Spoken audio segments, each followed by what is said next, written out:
하나님 말씀 신명기 34장 9절에서 12절 말씀입니다.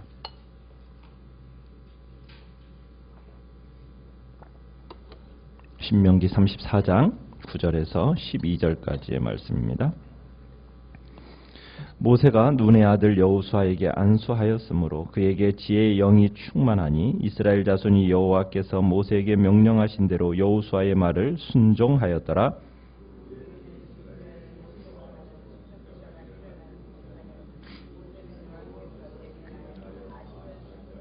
여호와께서 그를 애굽 땅에 보내사 바로와 그의 모든 신하와 그의 온 땅의 모든 이적과 기사와 모든 큰 권능과 위엄을 행하게 하심에 온 이스라엘의 목전에서 그것을 행한 자이더라.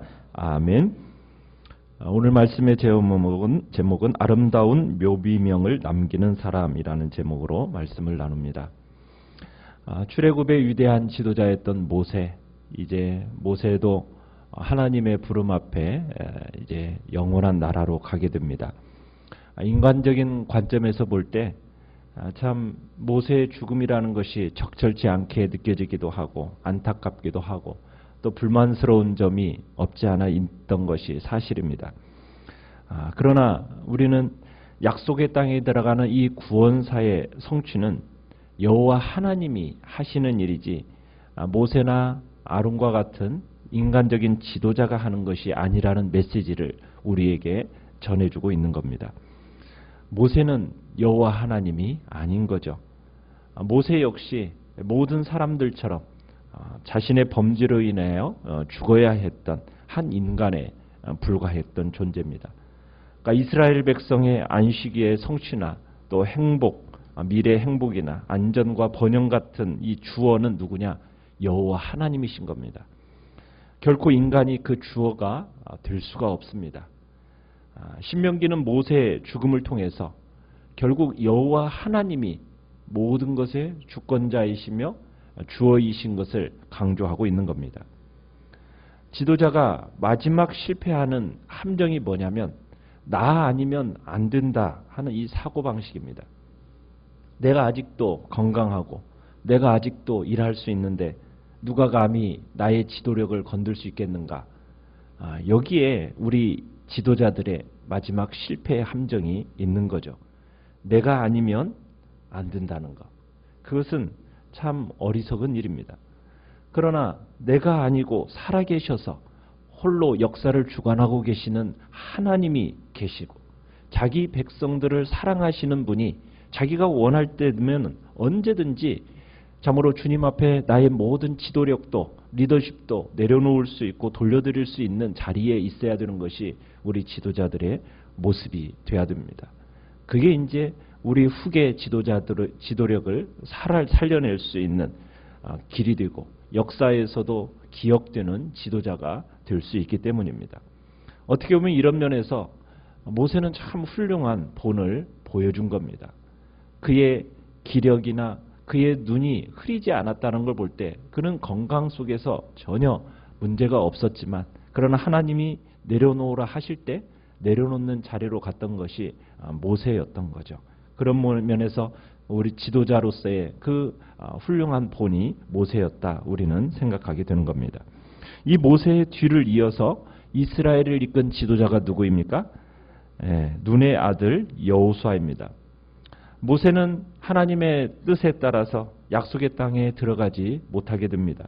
그걸 알았어요. 그래서 이제 이스라엘을 인도할 목자로서 한 사람을 지도자로 세워달라고 하나님께 기도를 드립니다. 간청을 합니다. 그에 대한 응답으로서 하나님께서는 눈의 아들 여호수아를 모세의 후계자로 말씀하신 겁니다. 모세는 자신의 후계자가 될 여호수아를 위해서 기도하고 안수합니다. 이스라엘의 지도자로 세워진 거죠. 이것은 어디까지나 모세의 인간적인 판단으로 된 게 아닙니다.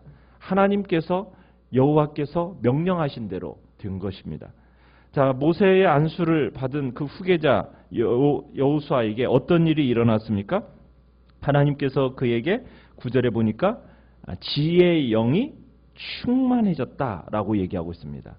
그러면서 이스라엘 자손은 이제 여호와께서 모세에게 명령하신 대로 이제는 누구의 말에 순종하게 됩니까? 여호수아의 말을 순종하게 됩니다. 여기서 지혜의 영이라는 것은 성령의 사역을 말하는 겁니다. 구약시대에는 성령이 오늘 신약시대와 같이 우리 모든 믿는 사람들 속에 내주하진 않았습니다. 구약시대 때는 특별한 하나님께서 세우시는 사람, 그 사람에게만 성령이 임하면서 특별한 사역을 위해서 어떤 필요한 자질이 부여되어지는 그런 제한된 기간에만 성령이 임했습니다. 그러나 오늘날 신약시대를 살아가는 우리에게는 오순절 성령 강림 사건이 있은 이후로 예수 그리스도를 믿는 모든 하나님의 백성들의 마음속에는 누가 임재해 계십니까? 성령께서 임재해 계시고 내주해 계십니다.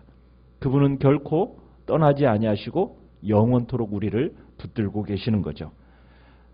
그래서 이제 그러나 이제 구약 시대 때는 제한된 기간에 특별한 사람들에게만 부어졌던 것이 성령이었습니다. 그래서 여기서 지혜의 영이 모세에게 아니 여호수아에게 충만했다라는 것은 특별한 사람 여호수아에게 하나님께서 그가 사역하는 제한된 기간 동안 이제 성령으로 충만케 해주신 것입니다.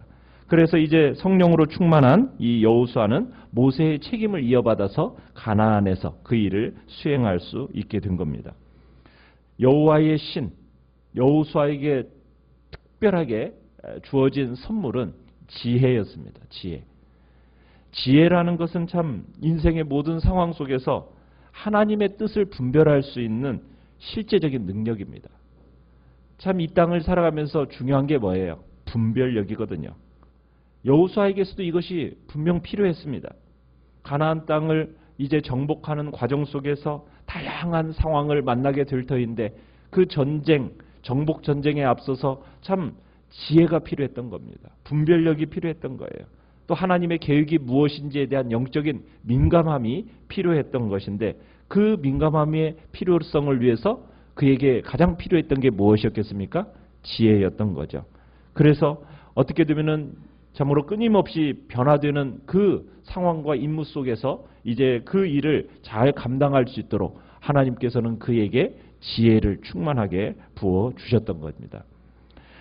그 일이 이제 안수라는 행동을 통해서 이렇게 수반되는 것을 보는데 어떤 사람을 하나님의 축복의 대상으로 선발해서 그를 공개적으로 특별 기도를 하는 겁니다. 우리가 임직식 때 보지만 안수집사나 장로 이제 또 목사 그 모든 임직식 속에서 안수를 통해 세워지듯이 여기서도 지금 여호수아 같은 경우도 안수를 통해서 이제 세워지는 장면을 우리가 보게 되는 겁니다. 공개적인 특별 기도를 통해서 되어지는 거죠.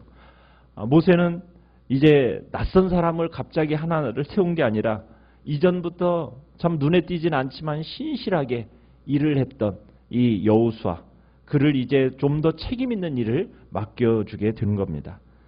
날마다 휴막을 떠나지 않고 그곳에서 수종들었던 그 여호수아가 이제는 하나님께로부터 부름을 받아서 이제 모세로부터 받은 것들을 전달하는 그 사역을 감당하게 된 겁니다. 자, 성경은 모세를 최종적으로 어떻게 평가하는가?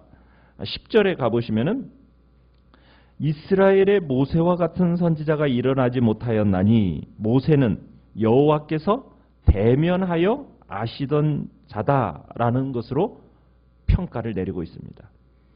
어떻게 보면 한민족의 지도자로 부름받아서 애굽의 노예 생활을 하고 있던 이스라엘 백성들을 구해낸 사람, 그 사람이 바로 모세다라고 마지막 평가를 내리고 있습니다. 여기서 우리가 볼 수 있는 것은 여호와께서 대면하여 아시던 자, 대면이라는 것은 얼굴과 얼굴을 대면하여 아시던 사람이란 얘기입니다.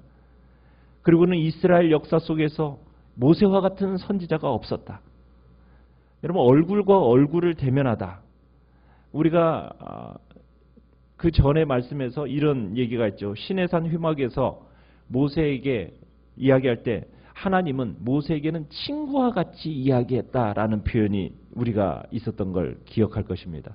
그러니까 정말 친구와 이야기한 같이 말씀하셨다는 그 기록의 근거에서 모세는 하나님과 대면해서 아는 자, 정말 하나님과 인간 사이에 최고의 가능한 수준의 교통함을 이루었던 자가 바로 이 모세였다는 거죠. 구약 백성들에게 있어서 하나님을 대면한다라는 것은 어떻게 느껴졌었습니까? 우리가 구약을 읽어보지만 하나님을 대면하면 다 사람들이 어떻다고 그래요? 죽는다라고 그랬어요. 직접 대면하는 것을 두려워했던 것이 구약시대의 이스라엘 백성들이었습니다. 그런데 여호수아 같은 경우는 하나님과 대면해서 아는 자라고 할 정도로 정말 하나님과 친밀함을 누렸다라는 겁니다. 오늘날 우리가 살아가는 이 세상에서 우리는 하나님 앞에 나아갈 수 있는 길이 열렸습니다. 예수 그리스도를 통해서 우리가 하나님 앞에 직접 나아가 우리의 모든 것들을 아뢰일 수 있는 길이 열려졌습니다. 모세가 여호와와 대면하시던 자였던 것처럼 그 어떻게 보면 구약시대에서는 흔하지 않는 그 특권을 모세가 누렸던 것처럼, 그러나 신약시대를 살아가는 우리는 이제 예수 그리스도를 통해서 날마다 정말 은혜의 보좌 앞에 언제든지 나아가서 그분과 담대히 만나 그분과 친밀히 교제할 수 있는 복된 통로가 열려졌다라는 겁니다. 이건 우리에게 있어서 신약시대를 살아가는 우리에게는 최고의 축복이요, 참으로 놀라운 특권인 겁니다. 그러면 그 특권을 받은 우리는 모세와 같이 동일하게 하나님을 대면해서 그분과 친밀함을, 정말 말할 수 없는 교통함을 이루어가는 자리에 우리가 나아가는 것이 어떻게 보면 우리가 이 땅을 살아가면서 풍성함을 누리는 길이라는 거죠. 우리가 오늘도 주님 앞에 나왔을 때 정말 그 주님과 친밀함을 누리며 날아가는 그 복된 자리에 우리가 서 있기를 바랍니다. 자, 11절로 가보시면은 이제 하나님이 먼저 모세를 찾아오셨고 그를 애굽으로 보내 온갖 기적과 기이한 일을 하게 하셨습니다. 그러면서 40년 동안 이 둘의 관계가 깊어졌어요. 실제로 모세처럼 큰 권능을 보이면서 이적을 행한 사람 오랫동안 다시 없었습니다. 모세와 견줄 만한 선지자가 없었습니다. 그런데 이건 언제까지의 말이냐? 예수 그리스도께서 오실 때까지의 말입니다. 참으로 대단한 사람이었어요, 모세는. 그럼에도 불구하고 훗날 우리가 신약 히브리서에서 보면은 모세는 하나님의 종에 불과했다. 그러나 때가 되어 자신의 아들을 이 땅 가운데 보내셨다. 그가 바로 예수 그리스도. 모세보다도 뛰어난, 어떻게 보면 사도요 대제사장이요, 모세가 하나님의 종이었다면 예수 그리스도는 하나님의 아들이시다라고, 그러면서 그분을 섬긴다라고 비교 설명하는 것을 우리가 히브리서에서 볼 수가 있습니다. 결국 예수 그리스도의 오시기까지, 그분이 오기까지는 어떻게 보면 모세가 그의 견줄 만한 선지자가 없었지만, 그러나 그보다도 더 뛰어난 이가 오셨는데 그분이 누구입니까? 바로 예수 그리스도이시죠. 모세는 어떻게 보면 이스라엘 구원사의 핵심 사건인 출애굽의 지도자였습니다. 모세는 지금 하나님이 애굽 땅에 보내셔서 행하라고 말씀하신 모든 사명을 잘 정말 감당하고 완수했던 사람이 바로 이 모세입니다. 그런데 우리가 기억해야 할 것이 한 가지가 있습니다. 그것은 다른 것이 아니라 모세를 위대하다고 하는 것은 모세의 개인적인 수준을 말하는 게 아니에요. 모세가 위대하다는 건 뭐냐? 모세가 맡은 내용이 위대하다라는 거예요. 하나님이 그에게 그런 사명을 주셨기 때문에, 그 일을 모세가 감당했기 때문에 위대하게 보여지는 겁니다. 그러니까 하나님께서 정말 이스라엘 백성을 애굽에서 불러내셔서 그 다음에 율법, 하나님의 통치하신 율법을 저들에게 전달하는 역할을 모세에게 주신 것이고, 그리고 광야의 생활을 통해서 가나안 땅 입구까지 그에게 그 일을 맡기셨기 때문에 그 한 일이 위대한 거지, 모세 자체가 위대하다라는 것은 아니다는 거죠. 하나님께서 모세에게 맡기신 그 일이 위대함 때문에 모세를 위대하다는 거지, 다른 어떤 종들보다도 더 개인적으로 그 사람이 위대하다, 그렇게 성경은 평가하지 않습니다. 그러니까 우리가 여기서 놓치지 말아야 할 게 뭐냐면 위대함을 말할 때 모세가 위대한 게 아니라 모세에게 그 일을 맡기신 하나님이 위대하다는 거예요. 하나님이. 그래서 우리의 눈은 모세를 쳐다보는 것이 아니라 누구를 쳐다봐야 됩니까? 하나님께서 준비시키셔서 그 일을 맡기셨고 그 일을 통해서 여기까지 인도하게 하신 하나님이 위대한 것. 그래서 그를 위대한 종이라는 이름을 붙여주신 하나님이 위대하다라는 것을 우리는 발견해야 된다는 거죠. 그러니까 우리의 인생 속에서 정말 누가 드러나야 되는 겁니까? 하나님이 드러나야 되는 거예요.